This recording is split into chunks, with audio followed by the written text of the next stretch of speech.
Dilmod, sur Purim. Tu veux nous parler de la sainteté de Purim et le fait de devoir boire. Bien sûr, c'est une étude de texte du Rashi. רק תשים במיוט את המיקרופונים של האחרים, כי מישהו מדבר פה. טוב, on va y aller. Alors, la Santa Purim. D'abord, vous allez voir que cette fois-ci, le style du Rav Kook est bien différent que ce qu'on connaît. Juste pour dire qu'il s'est parlé dans différents styles. Des fois, il parle dans un style d'halakha, des fois dans une poésie, des fois dans un style de philosophie. Et là, vous allez voir, il y a une ambiance kabbalistique. Il va se servir d'énormément de termes du monde de la Kabbalah. C'est pas par hasard, parce que Purim, c'est Torah Sheba'al Peh, et donc l'âme spéciale de Torah Sheba'al Peh, c'est la Torah de la Kabbalah. Donc, on y va. Accrochez vos ceintures, on y va. Yadanu midivrei chachamim amitim. Ce qui veut dire, nous savons, comme source, c'est les chachamim amitim. Chachamim amitim, c'est-à-dire les sages véritables. Comme si ça laissait sous-entendre qu'il y a des sages qui ne sont pas véritables. Mais en fait, c'est une tournure de Rav Kook pour dire Chochmat Emet. La sagesse de la vérité, c'est une terminologie pour décrire la sagesse de la Kabbale. Donc il nous enseigne le Rav Kook là une information qui nous provient de la Torah de la Kabbale. Chez Arat Purim Gedola Lemeod. L'éclaircissement de Purim est très très très fort. Comme on le sait, chaque fête que nous fêtons, c'est pas une approche nostalgique envers un événement qui a eu lieu. Comme si que, voilà, il y a 3000 ans de cela, mes ancêtres sont sortis d'Égypte, et alors ils n'ont pas eu le temps, ils ont mangé des matzot, et alors c'est pour ça que je suis puni à travers toutes les générations, moi aussi, de manger des matzot et avoir mal au ventre. C'est pas de ça qu'il s'agit. En fait, le temps, c'est pas quelque chose d'uniforme. À chaque jour, il y a un dévoilement divin spécifique. Le temps fait véhiculer des dévoilements divins. C'est-à-dire que bien avant la sortie d'Égypte, depuis la création du monde, la date de Tet Vav Benissan faisait véhiculer en elle un dévoilement divin délivrateur. Et donc lorsque le peuple d'Israël doit sortir, il sortira Tet Vav Benissan, et c'est pas par hasard que Chazal dit Benissan Igalou, Benissan Atedin Ligael. De la même manière qu'au mois de Nissan ils ont été délivrés, ils seront aussi délivrés au mois de Nissan, parce que ce temps-là est prédestiné pour une délivrance. Et il en est ainsi pour toutes les fêtes. Tous les ans, par exemple, le Yud Tishrei, Akadosh Baruch Hu se dévoile en tant que celui qui pardonne les fautes. Le Aleph Tishrei, il se dévoile en tant que celui qui juge. Et c'est un événement actuel tous les ans. Et c'est pas seulement de notre point de vue subjectif, nostalgiquement, on se souvient de quelque chose d'agréable. Donc, qu'est-ce qui se passe à Purim? Et c'est ça ce qu'il va nous enseigner. À Purim aussi, il y a une lumière divine qui apparaît. Et c'est une lumière divine très très forte. Arad Purim Gedola Lemeod, Vekdusha Gedola Mirim Bo Baolam. Une très grande sainteté éclaircit le monde le jour de Purim. Donc, ça peut paraître un petit peu totalement contraire à ce qui se passe dans les rues, parce qu'on voit parfois des gens qui font la foire et les clowns, et ils se considèrent comme, je sais pas moi, comme c'est qu'on doit faire de trucs de Rio de Janeiro. Donc ils ont raté le jour de Purim. Purim, ce n'est pas un jour de blague, ni un jour dans lequel on se laisse aller. C'est un jour très sérieux, avec beaucoup de joie, mais très très sérieux. N'oublions pas d'abord que la veille de Purim, on était au point d'être totalement exterminé de manière encore pire que la Shoah, car la Shoah, ça a pris quand même quelques années. Alors que Purim, le projet était d'exterminer tout le peuple d'Israël en un seul jour. Donc un petit peu de poids dans la cervelle ne ferait pas de mal pour la fête de Purim. Quoi qu'il en soit, il nous enseigne là que le jour de Purim, c'est un jour empli de sainteté très très haute.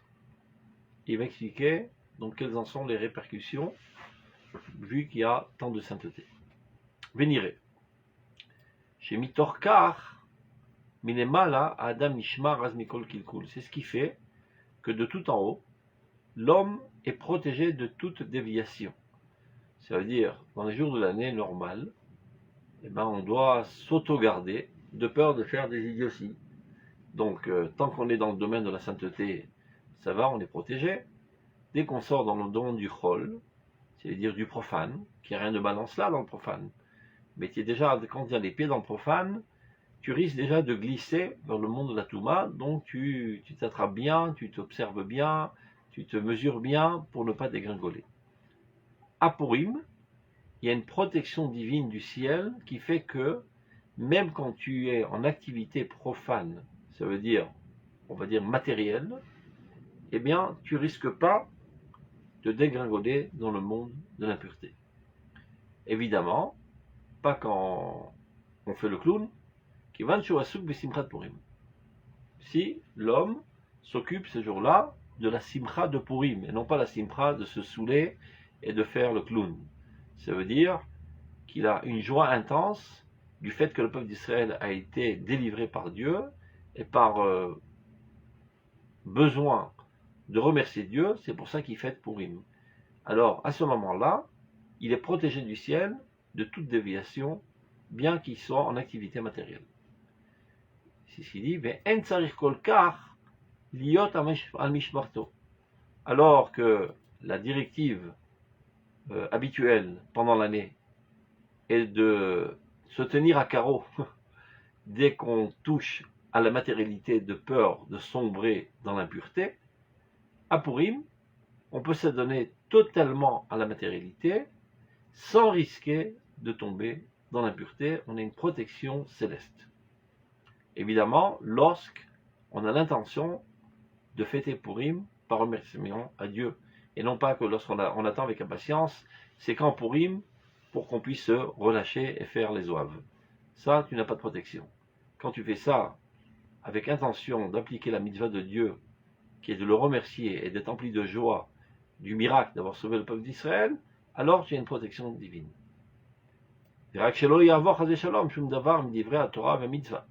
Évidemment, il faut faire très attention de ne pas transgresser aucune avéra. Parce que quand tu es saoul, eh ben, tu peux faire des dégâts, tu peux faire des idioties, tu peux dire des mots qui risquent de blesser des gens, etc. Donc si telle est la situation, de grâce, ne bois pas une goutte de vin. Parce que, comme on le dit, Nichnas yain yatsasod, dès que le vin pénètre dans ta bouche, le secret sort. Reste à savoir quel secret il y a dans le ventre. Si il y a des secrets très hauts et très nobles, ben ça vaut le coup de boire du vin pour pouvoir les extérioriser, car toute l'année, tu n'oses pas tellement, tu as un certain tact. Si tu as un amour fou du peuple d'Israël constamment, mais durant l'année, tu n'as pas tellement, disons, l'occasion ou même la volonté de l'exprimer trop fortement par, je sais pas, par modestie ou par honte, etc. Prends un petit peu un verre de vin, ça fait, on va dire, ça raffaiblit un petit peu les freins, et tu te laisses aller dans ton amour très profond vers le peuple d'Israël, et tu te laisses aller aussi dans les dévoilements de tes secrets profonds dans ta connaissance de la Torah, et tout autre secret important. Mais si tu vois que ce n'est pas la situation, c'est que dès que tu commences à boire du vin, ben, tu fais le zouave, alors il n'y a plus aucune obligation d'en boire. Chez Chaj Shalom, en avera mitzvah, qui soit bien clair, en aucun cas, une avera peut se transformer en mitzvah. C'est quelqu'un qui dirait, je fais une avera pour la bonne cause. Ben, fais-moi plaisir, Dieu il s'en passe de ta bonne cause, mitzvah baba avera, avera hi. Par contre, d'ivrei areshut, ce sont les choses permises. Manger, avoir du plaisir, boire du vin, etc. Shiraou il ishamer mehem kol hayamim, alors que durant toute l'année, il est conseillé de s'en préserver, d'en prendre le minimum possible, de peur de dégringoler. Bema shem miklipat noga, alors là il commence à porter des concepts de la Kabbale. D'ivrei areshut, c'est-à-dire les choses qui sont permises, appartiennent à l'épluchure de Noga. Noga, c'est une lumière faible, déjà. Mais non, il y a la lumière très intense, elle est dans la Kedusha. La lumière affaiblie, elle se trouve dans le profane. Il y a une lumière divine, mais elle est déjà affaiblie. Et en plus, il y a dessus des écorces. Alors on n'y voit rien. C'est presque l'obscurité totale. Mais il y a quand même un petit peu de lumière. Donc, durant toute l'année, dès qu'on touche à cette dimension de Klipat Noga, qui sont les choses qui sont permises, chez Krova et Lara, qui est, on va dire, en voisinage avec le mal. Alors que toute l'année on doit s'en préserver et faire très attention, Beyom Akadosh Hazeh Meshumarimanu. Dans ce jour si saint, nous en sommes protégés par Dieu et on ne risque pas de trébucher. On continue. Est-ce que c'est clair jusqu'à là ou je parle tout seul? Parce que s'il n'y a pas de questions, en plus je ne vois pas vos visages, c'est pas très sympa. Tout est clair. Tout est clair. Heureusement que tu es là, tu sauves l'honneur du groupe. On continue. Je confirme. Ah, tant mieux. Vous ne me voyez pas, mais je confirme. Tout est toujours clair. Tout est toujours beau. Baou Hashem. Alors, on peut continuer. Vous m'avez encouragé. On continue. Donc, l'autre c'est Kolkar Liot Amishmarto. On en était là. En Avera Mitzvah. On continue. On est à la ligne 7. Beyom Akadosh Hazeh Meshumarimanu. Ce jour qui est rempli de tellement de grande sainteté, nous sommes protégés. Maintenant, il fait une étude de manière allusionnesque qui s'appelle le Remez. Il y a marqué dans la Megillah qui nafal az pahad ayudim al ame haaretz. Suite au fait que les Juifs se sont défendus sous l'ordre de Achashverosh, une fois qu'il y a eu un renversement de situation, et ben les Goïm ont eu la trouille des Juifs. Il y a marqué nafal az pahad ayudim al ame haaretz. Les peuples du monde ont été terrorisés par le peuple juif. Ils ont eu la trouille. Et il est dit aussi, Rabbim mehem mityadim. Un grand nombre d'entre eux se sont judaïsés, c'est-à-dire se sont convertis au judaïsme. Donc, ça c'est le pshat. Quelle est l'allusion là? Si on fait un parallélisme au niveau de l'humanité, on a le peuple saint, c'est le peuple d'Israël. On a les peuples profanes, laïques, ce sont toutes les nations. Et on a un peuple qui est totalement impur, c'est Amalek. Dans le domaine de l'action, il y a des actions saintes, comme mettre les tefilines, donner la tzedaka, etc. Il y a des actions profanes, de manger, dormir, boire du vin, s'amuser. Il n'y a rien de balance là, mais c'est pas sain. Et il y a des actions impures. Voler, tuer, violer, etc. Ça c'est impur. Donc quel est le remez qui est dit dans la Megillah quand il est dit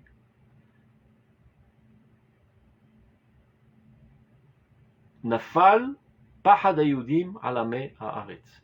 Ame haaretz, ce sont les nations du monde, se sont soumis par peur au peuple saint, au peuple d'Israël.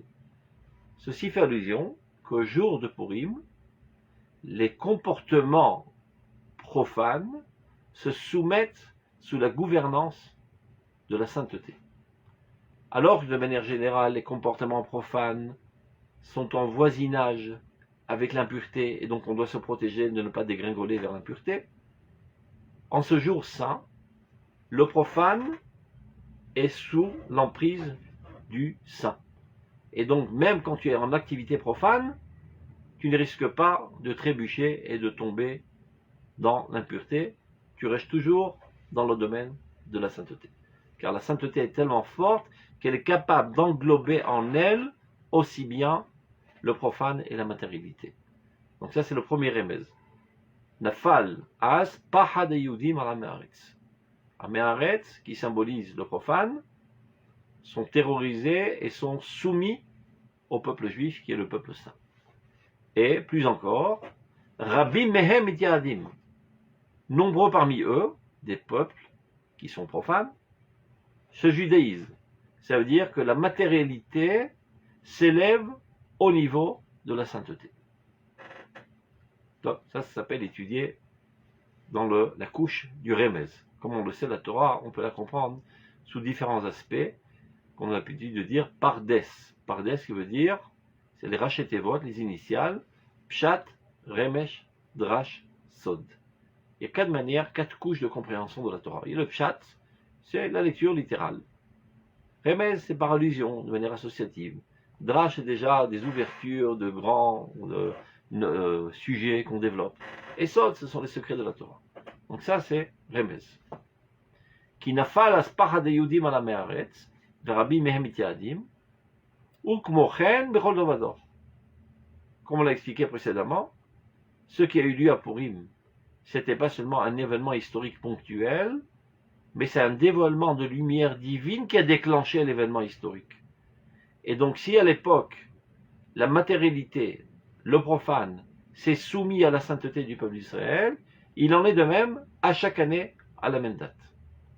Et de ce fait, ce jour-là, on peut un petit peu se relâcher, pas besoin de se retenir très fortement de peur de tomber dans l'impureté, on peut se permettre plus de s'adonner à la matérialité sans risquer de tomber dans l'impureté, car la matérialité est sous l'emprise de la sainteté. Comme il est dit, Mishu Yehudi kofer b'avodazara, umode be'emunat el echad amiyuchad baruch hu. La définition même d'un juif, c'est de nier l'idolâtrie. Ça veut dire de lutter fortement contre l'idolâtrie et s'adonner totalement à la croyance en un seul Dieu unique. Asher efezulato, qui est exclusif. Qu'est-ce que ceci veut dire? Al shor she'em shel ha'me'aretz hema'ala. V'yaru lishloach bo yad v'liftoach v'lehasit, lefatot v'lehasit. Ça veut dire que dans les racines les plus hautes des nations du monde, c'est-à-dire le monde, on va dire dans le monde céleste, il y a un représentant, disons, de la matérialité, de la laïcité, du profane. Dans le monde céleste, il est soumis au monde de la sainteté.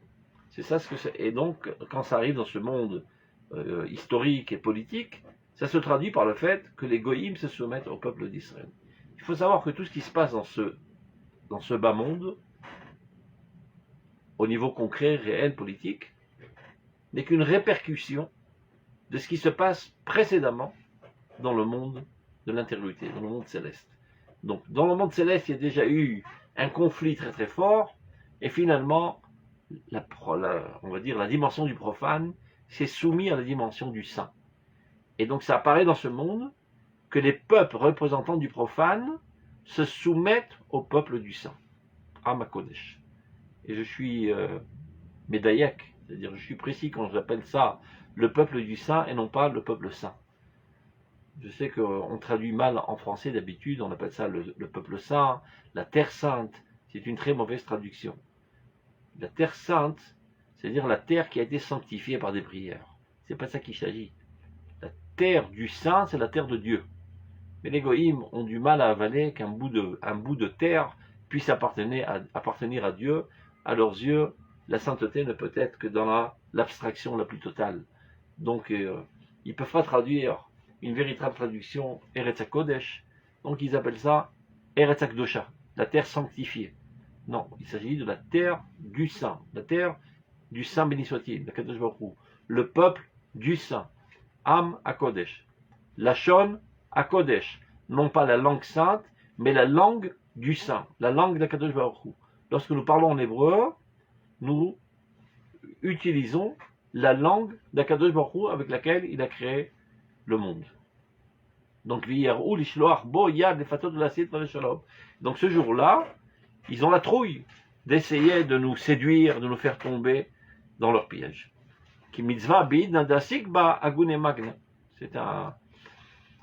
une généralité, un principe bien connu dans la Gemara, que lorsque tu t'occupes de mitzvah, tu es protégé. Quelqu'un qui est dans l'atmosphère de la mitzvah, il est protégé. Donc, on continue. C'est clair jusqu'à là? J'aurais deux questions. Si allez-y. Oui. La première question, c'est, on parlait d'un jour, mais on dit que Purim, ça peut être le 12, le 13, le 14, le 15. C'est pas grave. C'est pas grave. Ça dépend des endroits.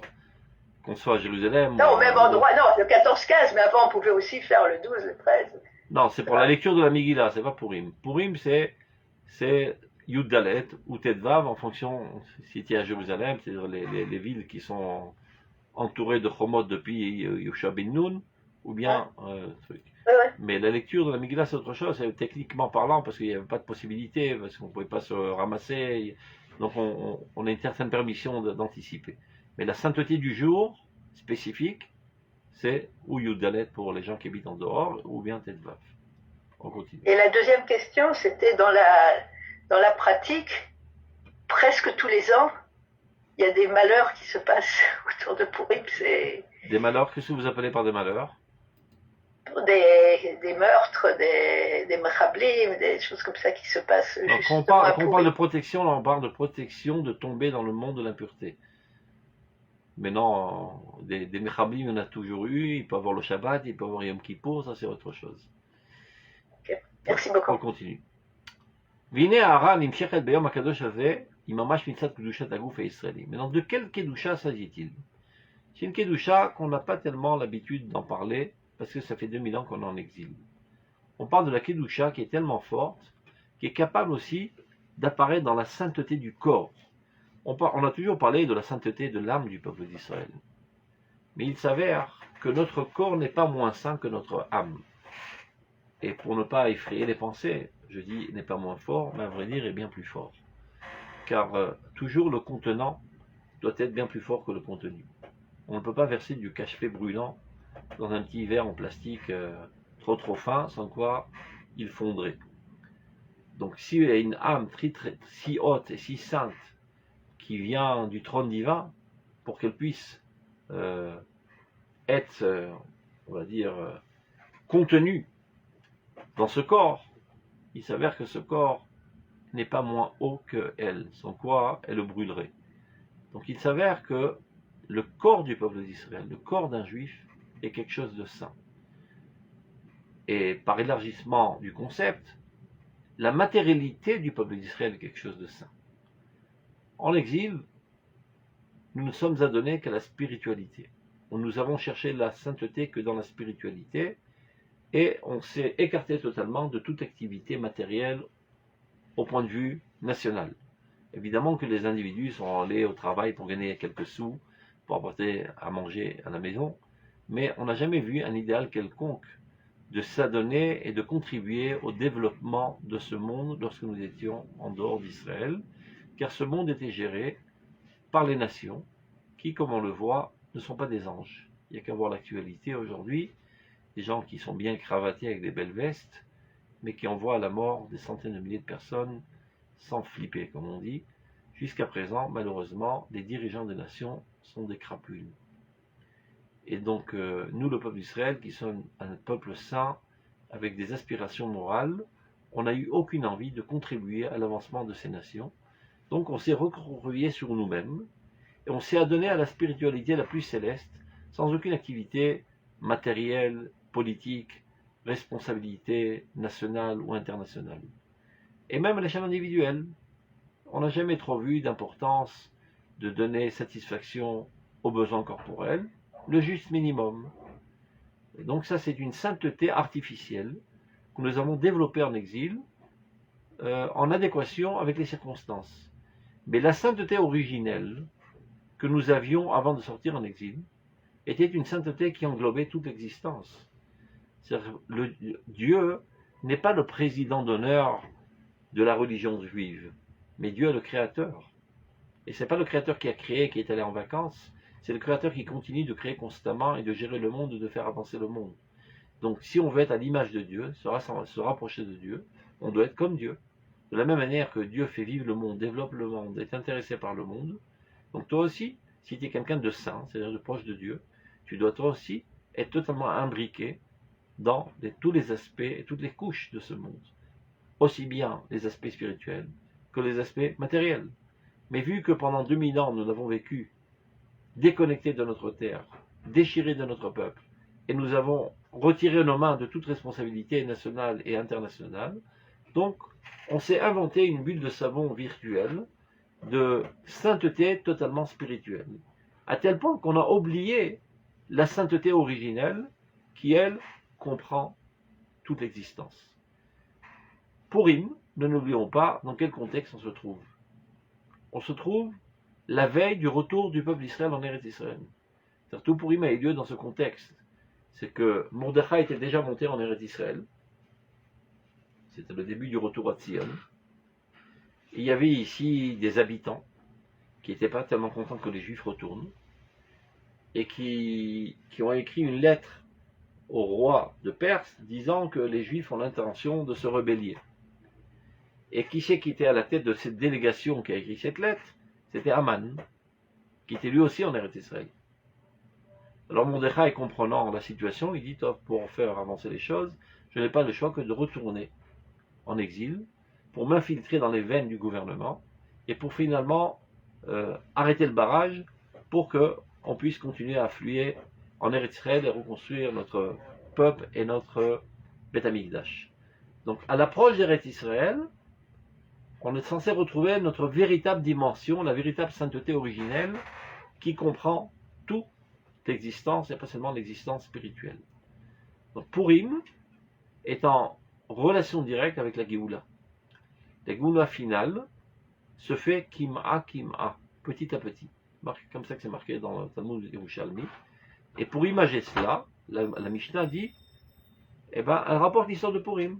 Voilà comment Mordechai se trouvait dans la cour du roi et tous les événements qui ont eu lieu, comme si que de manière naturelle, c'est-à-dire, si vous savez d'ailleurs, dans la Megillah, le nom de Dieu n'apparaît pas. C'est-à-dire, quelqu'un qui lirait ça sans Emouna, il pourrait penser que c'est un livre d'histoire qui traite de toutes sortes de développements politiques qui ont mené de manière totalement accidentelle ou fortuite la solution. En fait, c'est Dieu qui œuvre de manière incognito à travers les événements naturels. C'est une sainteté bien plus haute, une sainteté remplie de miracles et de feux d'artifice. C'est le divin qui apparaît dans l'existence la plus concrète, la plus matérielle. Mais ces saintetés, on l'a totalement oublié, malheureusement. Parce qu'on s'est donné une sainteté virtuelle, qui avec beaucoup de kisharon, d'aptitude, on a réussi à développer en exil, et c'était nécessaire. Et voilà que Purim arrive, la veille de notre retour en Eretz Israël, donc on est prêt à retrouver cette dimension de la sainteté matérielle. Donc en ce jour-là, il y a une sainteté très très forte, qui est la sainteté qui est à même de faire vivre la matérialité. C'est quelque chose qui va un petit peu développer, parce qu'on n'a pas tellement l'habitude de penser de cette manière. De la même manière que l'âme, qui est plus grand, l'âme des anges ou l'âme des hommes? Bon, d'abord, ça dépend de quel homme. Si on parle de Poutine, c'est pas un bon exemple. Mais on parle des véritables hommes, des juifs, qui se comportent comme ils devraient se comporter. Évidemment que leur âme est bien plus haute, car cela nécessite beaucoup plus de vitalité divine pour vivre dans un corps, avec toutes ses faiblesses, avec toutes ses tentations, avec toutes ses possibilités de chuter, et malgré tout relever le défi et réussir, que de vivre dans une âme, de vivre dans un ange. Un ange, il n'a pas d'attirance sexuelle, il n'a pas envie de voler, il n'a pas envie de manger, il n'a pas envie de vexer, il a envie de rien. Donc ça ne demande pas tellement de force pour rester dans la droiture. La complexité... Excusez-moi. Oui. Vous avez un postulat de départ comme quoi les anges auraient une âme. C'est pas... L'ange est une âme sans corps. C'est une âme sans corps. D'accord. C'est une âme sans corps, bien plus faible que l'âme qui se trouve dans le corps. Car elle a moins de défis à relever. C'est clair? Oui, merci. Et donc, continuons le parallélisme. De la même manière qu'on comprend facilement que l'âme qui se trouve dans le corps est bien plus haute que l'âme qui se trouve dans l'ange, la sainteté divine qui se trouve dans la matérialité est bien plus haute que la sainteté divine qui se trouve dans la spiritualité. Car pour pouvoir vivre dans la matérialité sans succomber et sans chuter, cela nécessite beaucoup plus d'intensité. Mais on n'a pas eu l'habitude de penser de cette manière parce qu'on n'a pas touché à la matérialité pendant 2000 ans. Et on a même dédaigné la matérialité, on a parfois haï la matérialité, on est allé avec elle de manière totalement accidentelle. Le minimum possible. Mais en revenant en Eretz Israël, on doit retrouver la véritable sainteté, la plus haute, qui est capable de faire vivre la matérialité. Donc en ce jour de Purim, qui se trouve à la veille de notre retour en Eretz Israël, il y a un rayonnement divin qui fait résider dans ce monde cette sainteté la plus haute. Qui kimu v'kiblu bo et à Torah meratzon mashem mikodem lachen modaa rabba leoraita. En ce jour-là, raconte la Megillah, qu'ils ont réalisé, ils ont appliqué, ils ont reçu la Torah en toute volonté, ce qui était jusqu'à présent par soumission, par manque de choix. Comme dit la Gemara, que Dieu nous a mis le mont Sinaï sur la tête, il nous a dit, où vous recevez la Torah, tant mieux, sinon, ici sera votre tombe. Donc merci, on lève les mains, drapeau blanc, on reçoit ta Torah. Donc on pourra toujours dire, si on ne se comporte pas comme il faut, tu nous as forcé la main, donc il n'y a pas tellement d'arguments contre nous. Mais à Purim, ils se sont rajoutés encore une mitzvah, ça prouve que les mitzvot d'avant, ils les avaient déjà reçus de tout cœur. Maintenant, regardez comment il va. Je peux vous poser une question générale, justement Est-ce que je peux voir votre visage d'abord? Parce que je ne vois pas qui c'est qui parle. Comment vous appelez? Shalom Arabe, Alex. Et vous êtes là en caméra? Oui. Je ne vous vois pas. Attends 2 secondes. Ah. 2 secondes. Alex? Oui. Non, là, je ne te vois pas. Bon sang. Il n'y a pas un On te autre... voit, vas-y. Il y a un autre nom peut-être? Non.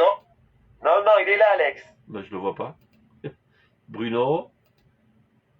Ah, le voilà. C'est moi. Qui était à côté de moi. Ouais, Vas-y. Alex Tangi. Vas-y. Non, alors je voulais...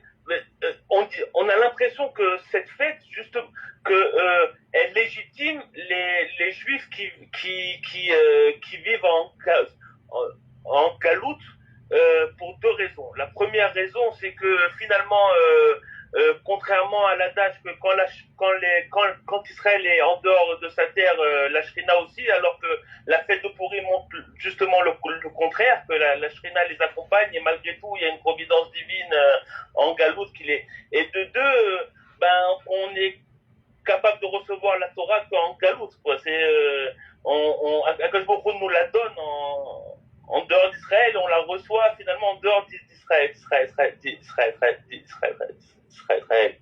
On a l'impression qu'il y a vraiment, mieux encore que la smicha de Purim à Pessah, l'ismor Geoula, les Goula, encore légitime encore plus.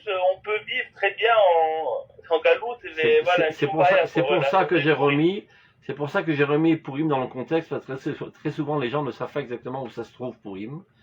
Purim, ça se trouve la veille du retour en Eretz Israël. On avait déjà entamé le retour et on a été bloqué à cause des Palestiniens de l'époque qui ont fait des lettres de sitna, c'est-à-dire de dire de la médisance sur le peuple d'Israël, soi-disant qu'on devait faire une révolte. Mais tout était en direction d'Eretz Israël. C'est pas bien au contraire, toute la Xéra a eu lieu parce que les Juifs se sont accommodés à l'exil. Je ne sais pas si vous savez le festin que Achashverosh a fait. Parce qu'il a fait son compte, il a dit voilà, normalement le Beth Amikdash aurait dû être reconstruit, il n'a pas été reconstruit, donc il sera détruit pour l'éternité. Alors il a sorti tous les kelim du Beth Amikdash, et ils ont bu du vin dans les kelim, et Mordechai a vu ça, il a compris la profondeur de la catastrophe. C'est que les Juifs s'étaient accommodés à l'exil et étaient prêts à fêter avec Achashverosh le dédain et le mépris du peuple d'Israël. Et il a mis tout le peuple d'Israël en danger. Ce n'était pas évident de le faire. Certainement que d'autres rabbins, ils ont dit, tu es un fou. Pour tes folies, tu n'es pas prêt à être prosterné, et on va tous être exterminés. Mais lui, il savait très bien, Mordechai Yada, bien au contraire. S'il n'agissait pas de la sorte, le peuple d'Israël aurait été exterminé. Donc il a réallumé l'âme de l'amour d'Israël, de l'amour d'Eretz Israël, et c'est comme ça qu'il y a un renversement de situation. Donc Purim, bien au contraire, c'est en mouvance vers Eretz Israël, et alors on est capable de recevoir la Torah de bon gré. Alors, on continue. Maintenant, au final, il y a très peu qui sont retournés avec Ezra et Nehemia. Au contraire, je sais très bien, et les autres ont disparu. Non. Donc finalement, ça répond. Donc la Torah est renée à nouveau des gens qui sont retournés en Eretz Israël. Tous les grands tzadikim qui ne sont pas retournés ont été totalement détruits et on n'a pas un seul enseignement de cette époque. Tout a disparu. Et ces gens-là qui sont venus avec Ezra, qui n'étaient pas des grands religieux, comme on dit, comme le dit la Gemara, Asara Yuchassin, 10 types très bizarres. Parmi eux, il y avait des Mamzerim, des Shtukim, des Asufim, c'est-à-dire il a pris avec lui toute la poubelle. C'est ce que dit la Gemara. Il a laissé Bavel Nekia, qui est Mossolet Nekia. Il a laissé tout propre, il a pris avec lui toutes les saletés. Et de ces saletés sont nés les Tanaïm. Et née toute la Torah chez Baal Pé. Alors que les grands rabbins qui étaient restés là-bas ont succombé à l'exil et ont disparu. Donc, on ferme la parenthèse, parce que ce n'est pas exactement notre sujet. On continue. Bézé à Onès, c'est-à-dire on a été en quelque sorte violé par Dieu au mont Sinaï. Avaloya qui mlagoufim, c'est-à-dire si on veut analyser ce viol qui nous vient comme argument à Dieu de dire c'est toi qui nous as violés donc on te doit rien. Envers qui était ce viol? Envers les corps, car les âmes, elles étaient très contentes de recevoir la Torah, c'est totalement adéquat à leur nature. Donc c'est la partie plutôt matérielle de notre personnalité qui s'est sentie violée par Dieu, il nous a forcé la main. Kenefashot, Néanot, mais Aurélien, sans aucun doute, les âmes, eux, ont un plaisir intense de la lumière suprême. Bezeur et Tsolam ou Gvodam, les Kabbalalem ol Torah mitzvot, évidemment, c'est leur volonté, c'est tout à leur honneur de recevoir le joug de la Torah et des mitzvot. Avalagoufim, od lo nitkenu les gamre. Mais les corps n'étaient pas prêts. Par exemple, il y a marqué Am bochel et mishpechotav. Le peuple pleurait sur leur famille. Qu'est-ce que ça veut dire? Sur les affaires de famille. Les affaires de famille, c'est-à-dire les affaires d'interdiction sexuelle. C'est-à-dire ce qui compose la famille avec toute la fidélité. Il dit, tu nous as tués, tout est interdit. Jusqu'à présent, tout était permis, toutes les relations sexuelles étaient permises, et là, tu nous as rendu la vie amère. C'est-à-dire, au niveau du corps, le corps n'était pas encore à même de s'élever au niveau de la Torah. Au niveau de l'âme, évidemment, il n'y a eu aucun viol, c'est totalement adéquat. Alken ayak kaved alehem en la Torah, et c'est ce qui fait que le joug de la Torah était très lourd pour eux. Omnam, cependant, kasher shachal afar nafsham. Maintenant, on se trouve à Purim, la veille de la Shoah. On sent que d'ici quelques heures, on va tous être exterminés. Et qu'est-ce qui va être exterminé? Nos corps. Ça veut dire, différemment de Hanouka, où il y avait une intention d'éteindre l'esprit d'Israël, à Purim, l'intention était d'exterminer les corps du peuple d'Israël, de les mettre à mort, tout simplement. Ce que voulait Aman, c'est d'abord une emprise sur leur corps. Lorsque Dieu, finalement, les a délivrés, Nifda Gufam, Makochotaraim. C'est-à-dire, leur corps a été délivré de toutes les forces maléfiques. À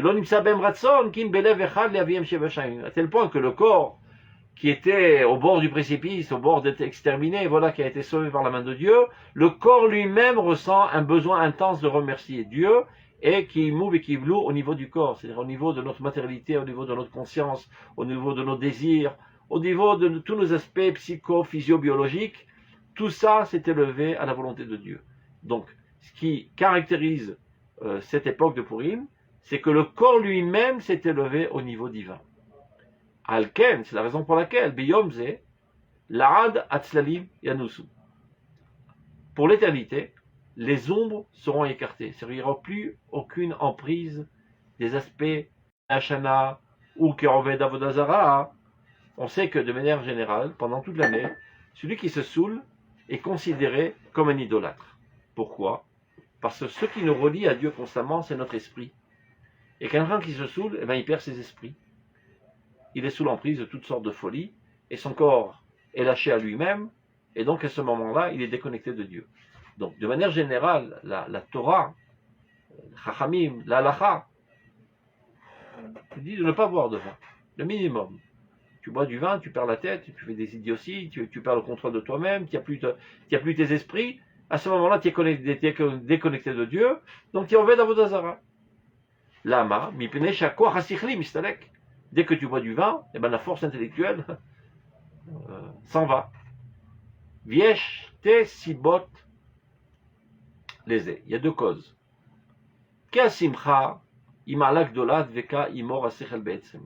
Lorsque tu es en toute joie, c'est tellement fort et tellement en relation avec le sechel, vekevan shakli tsar, lorsque l'ustensile qui contient en lui le sechel est trop étroit, elle a goufé les câbleaux.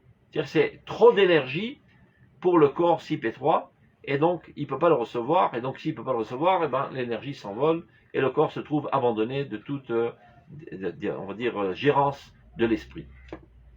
Aval, attendez 2 secondes, il y a du bruit dans la salle.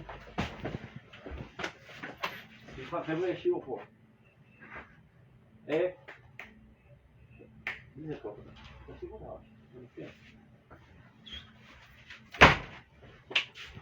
Excusez-moi, je vais faire du silence, il y avait du bruit à côté. Top. Donc ça, c'est la première cause. Et voilà que le corps se retrouve sans aucune lumière, abandonné à lui-même. Bon, c'est très bien ce qui arrive, un corps abandonné à lui-même. Par exemple, prenez un petit enfant. Vous savez, un petit enfant, il n'a pas tellement de cervelle. Mettez à côté de lui 10 tablettes de chocolat, et ben il va les manger. Il va avoir une crise de foie. Il n'a pas d'esprit. Il n'a pas de réflexion. Et ben le corps, quand l'esprit l'abandonne, et ben il dégringole. Donc, c'est une des raisons pour lesquelles donc, il ne faut pas boire du vin de manière générale. Ça, c'est la première cause. Venishar agouf lior. Ou miyad ou mesukan, et donc il est en danger. Mais des kaime alan qui kisla le ugia. Là, c'est aussi une allusion au monde de la Kabbale. On dit que on est constamment entouré de milliers et de milliers de mazikim, c'est-à-dire des forces maléfiques qui cherchent notre mal. Mais tant que le sechel est là, ça les repousse. Mais lorsque la lumière s'en va, eh ben, ils t'attaquent, ils te détruisent. Aval beyomze, en ce jour-là, yeshkan tardel et tivuta. Il y a deux facteurs bénéfiques, on va dire.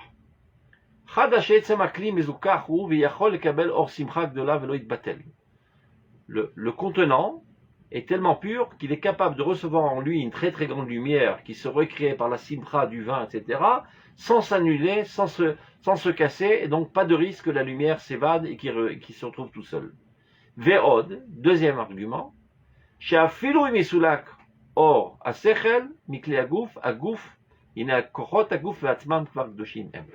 Même si on supposerait que la lumière s'en écarterait, et bien puisque ce jour est mis en évidence la sainteté du corps, le corps lui-même pourrait se maintenir sans même la protection de l'esprit. Car en ce jour, la sainteté du corps, qui de manière générale est totalement enfouie et n'a pas d'emprise, elle apparaît, et elle surgit, et elle peut elle-même gérer la situation. Vishmurim mikolra, et donc nous sommes préservés de tout mal et nous pouvons être en proximité totale du Dieu. Et c'est la raison pour laquelle qu'en ce jour on peut se parfumer. Regarde, il est marqué nulle part qu'on doit se saouler. Il y a des gens qui exagèrent et qui descendent plusieurs bouteilles de vin. Il y a marqué se parfumer, c'est-à-dire être un petit peu en allégresse, en joie. Ou mamshir or gadol aledeze qui voit dire Arizal, et au contraire, par cette activité de boire du vin et d'écarter l'intellectualisme trop rationnel et trop sec, et de laisser immerger un peu plus nos secrets profonds, notre amour d'Israël, notre amour de la Torah, sans aucune retenue, et bien ceci apporte énormément de sainteté en ce jour, comme le dit le Arizal. J'ai une question. Allez-y. Oui. Pourquoi les femmes, elles ne se saoulent pas? Quelle est la raison? Qui a dit qu'elles ne se saoulent pas? Je ne sais pas, c'est ce que je savais jusqu'à présent. C'est peut-être pour un problème de tzniout, c'est-à-dire si elles se saouleraient, elles perdraient le contrôle de soi-même, il pourrait avoir des comportements pas tout à fait pudiques. Mais si elles sont entre femmes et qu'il n'y a aucun problème, ou bien si elles se connaissent qu'en buvant du vin, elles ne risquent pas d'avoir des comportements non souhaitables, mais elles aussi, elles doivent faire la mitzvah comme tout le monde. De boire du vin? De toute manière, il ne faut pas boire du vin jusqu'à en perdre la raison. Non, non, c'est important de le dire parce qu'il y a des gens qui n'ont pas compris et qui se saoulent et ils deviennent finalement des animaux. C'est pas de ça qu'il s'agit. Vous avez remarqué, au début tu es comme un lion, après tu es comme un mouton, après tu deviens un cochon. Tu bois un petit peu de vin, tu es empli de force. Après tu deviens tout doux. Et après, tu te comportes comme un cochon et tu te tournes dans ta vomi par terre et tu fais le zouave. C'est certainement pas ça que Chachamim m'ont demandé de faire. Ce texte de Rav Kook, il est de quel livre? Du livre Olatreia, quand il parle de Purim. C'est-à-dire, vous voyez, c'est pas le style habituel du Rav Kook. Il a dû le dire pendant Purim lui-même. Donc il s'est permis, avec un peu moins de retenue, de dévoiler des secrets de la Kabbale.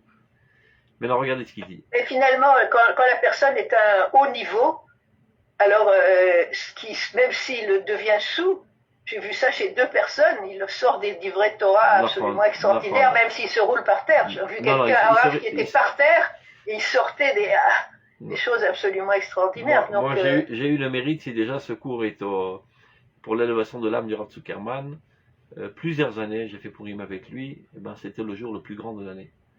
Plus il buvait du vin, et plus il dévoilait des secrets de la Kabbale. Avec un amour intense du peuple israélien, mais avec un contrôle de soi parfait. Il pouvait descendre des litres et des litres de vin, il ne perdait jamais le contrôle de sa personnalité. Par contre, alors que d'habitude, il y avait une certaine retenue, même une certaine distance, une irat kavod du Rav Zuckerman, là, il nous permettait un peu plus de l'aborder.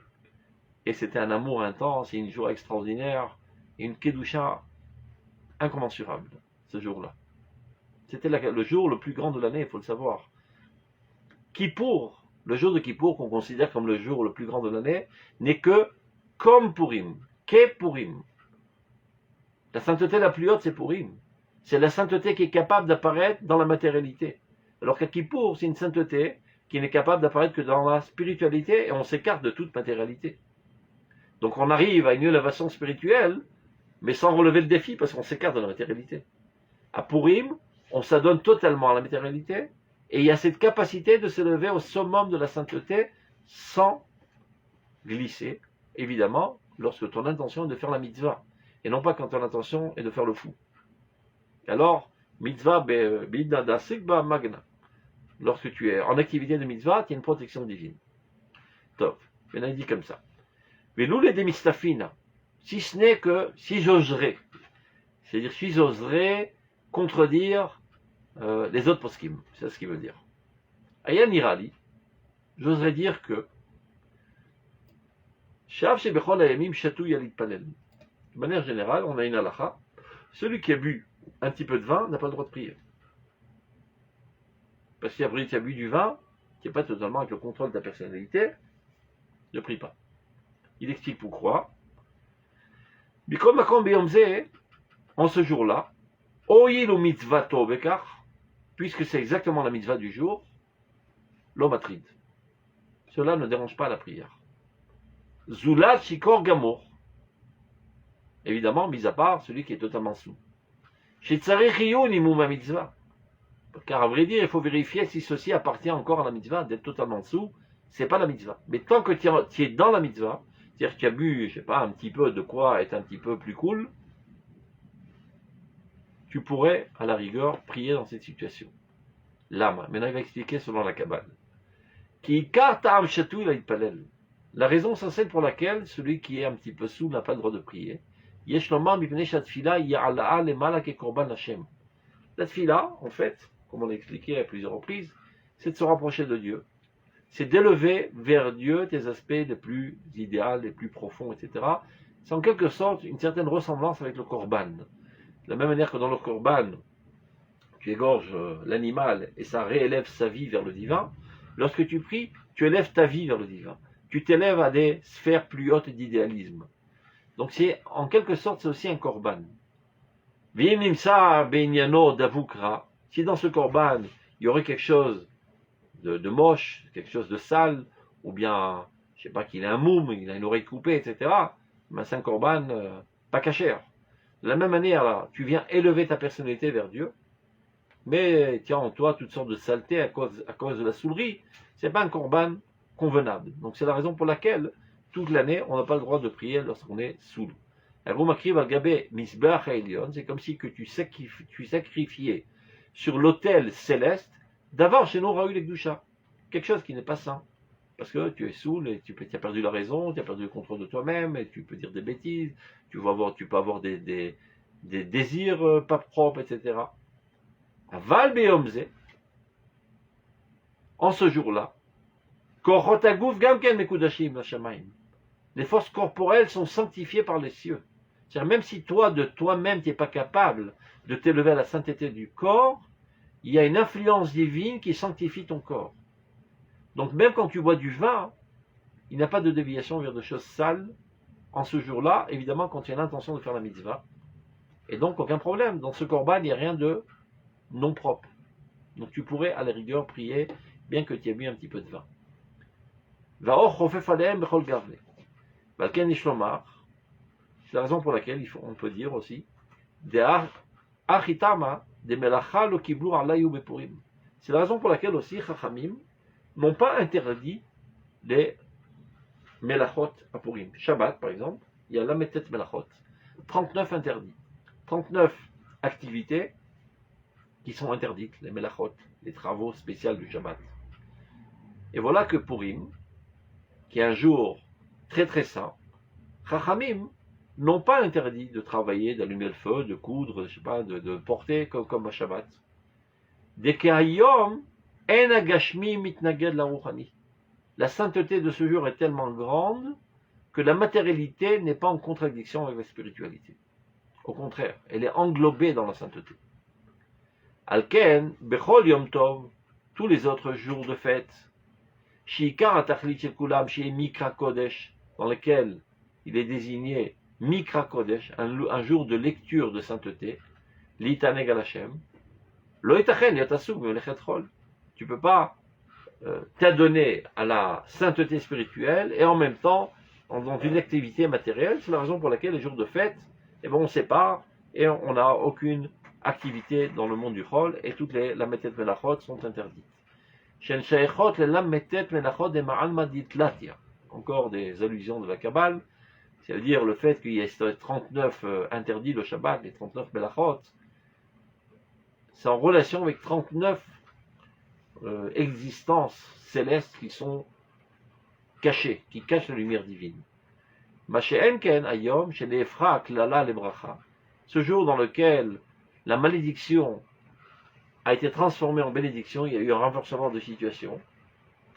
La philo asuk be melacha, et donc même si tu es en occupation de melacha, en activité de melacha, shamu motze or akdusha, tu es capable de trouver la lumière de la sainteté même dans les activités matérielles.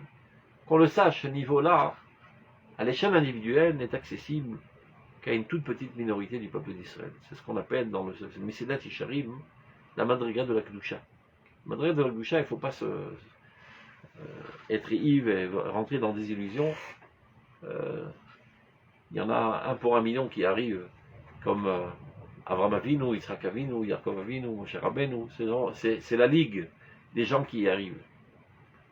Et ben, en ce jour de Yom Purim, même Monsieur Tout-le-Monde peut goûter un petit peu à ce super niveau de Kedusha, c'est-à-dire continuer une activité matérielle, et dans cette activité matérielle, se lier à la Kedusha.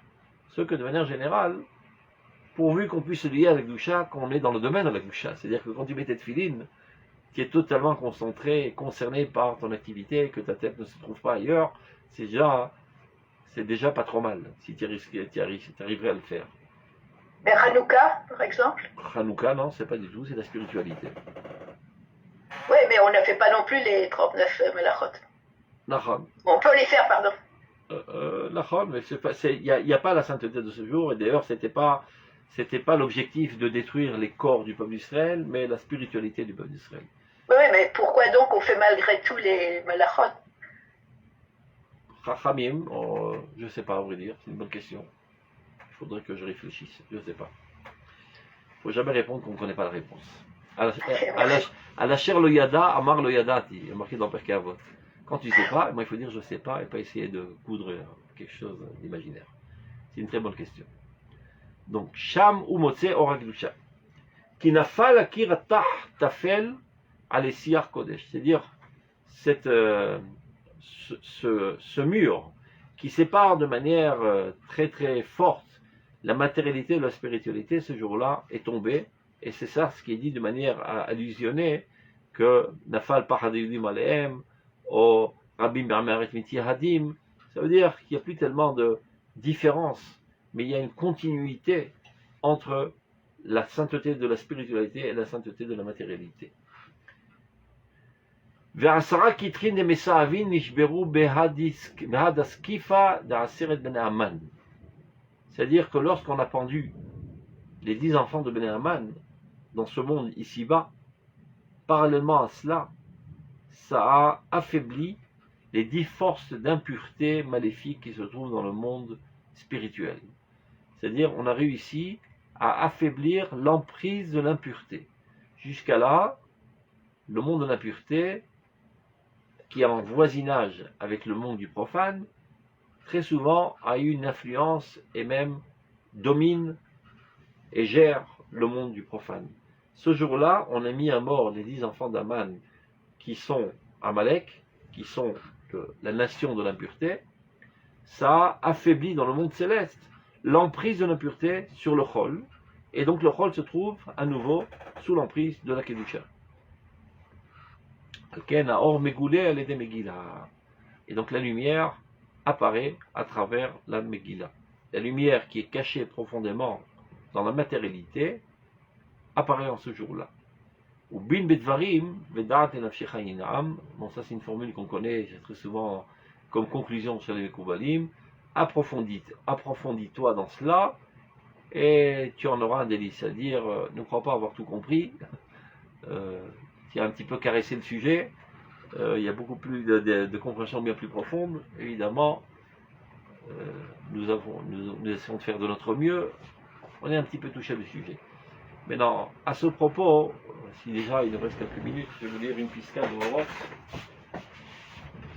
Le Rav en parle dans Oroth concernant la résurrection nationale de notre peuple aujourd'hui. Pourquoi il parle des fils d'Aman et pas d'Aman lui-même? Parce qu'il parle des 10 forces. Les 10 forces qui existent dans le monde céleste. 10 forces d'impureté. Regardez.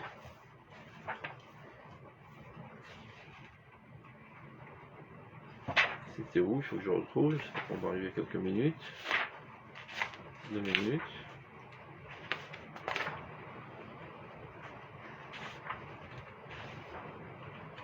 D'habitude, que ceux qui n'ont pas étudié avec nous, les textes du Rav Kook sont bien plus clairs, dans un langage hébreu très simple. Mais là, j'avais envie que vous goûtiez un petit peu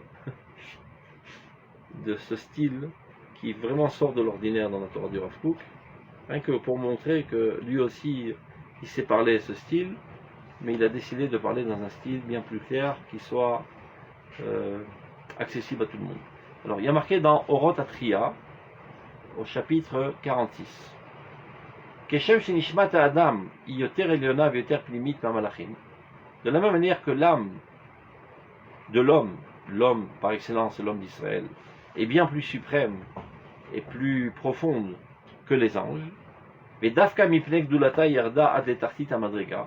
Et Dafka, spécialement à cause de sa grandeur, elle est capable de pénétrer le niveau le plus bas, c'est de la matérialité dans le corps. Ou Misham ta'ale bechush gadol là-dessous, mais en fin de compte, elle se relèvera avec un bien extraordinaire, avec un acquis extraordinaire, si elle a réussi à relever le défi. Vetarshir et olam kulo ima, la lia eliona mekruit. Et en s'élevant elle-même, elle élevera avec elle tout le monde entier. Alors, le parallélise, de la même manière, à Kodesh et Bachol. Le Kodesh qui se trouve dans la matérialité, chez Yarad Adlidé Achulin Agmurim, qui est capable de descendre et de pénétrer la matérialité la plus grotesque, on va dire, grossière, ou Yoter Nisga avec Kadosh ma Kodesh Abakodesh. À vrai dire, est bien plus haut et bien plus sain que le Kodesh qu'on a l'habitude de rencontrer dans la spiritualité. Et là, chez Mistater Arbe. Le problème, c'est qu'il se cache, il est profondément enfoui. On voit quelque chose de profane, on dit, bon, ça n'a pas de rapport avec Dieu, ça. On est à la synagogue, on fait les délim, on fait les mezuzot, ça on dit c'est Dieu. Mais quand tu travailles, ou tu manges, ou tu dors, il y a un divin, cela. Il y a du divin, mais il est profondément enfui. On continue.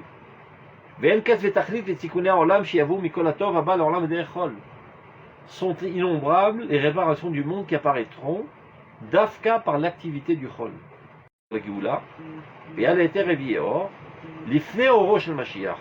Avant l'apparition du Messie, c'est-à-dire aujourd'hui, Shigale Bibera Beyamenu, qui se dévoilera très très bientôt, Itorer Koach HaKodesh Bachol, s'éveillera la force du Kodesh qui apparaît sous forme de Chol.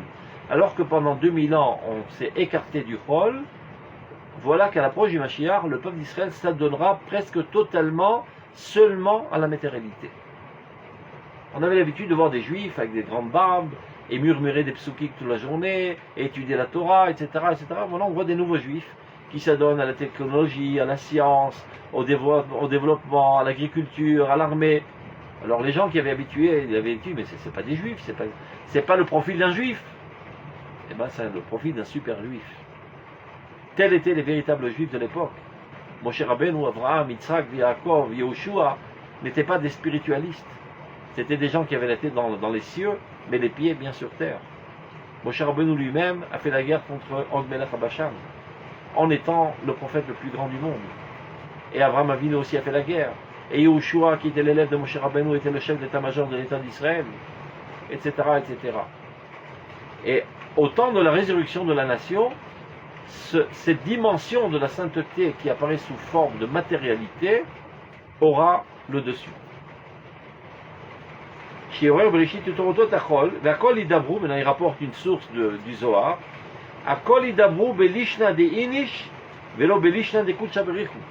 Tous parleront dans un langage humain et non pas dans un langage divin. Ça veut dire, ils diront pas des psukim mais au nom de Dieu, ils parleront de manière naturelle, humaine, comme si que tout était géré seulement par le rationnel, par le humain. Mais en fait, ce qui se cache derrière tout cela, ce qui déclenche tout cela, c'est la sainteté la plus haute qui se trouve dans le chol, qui a décidé d'apparaître, et donc elle l'éveille, et elle déclenche l'activité du chol. Le pasuk dit, même ma langue toute la journée mentionne ta justice. Ce que ça veut dire? Même quand je parle de manière la plus naturelle, et que je m'occupe d'activités profanes et laïques du pays, en cela même je fais dévoiler la justice divine dans ce monde.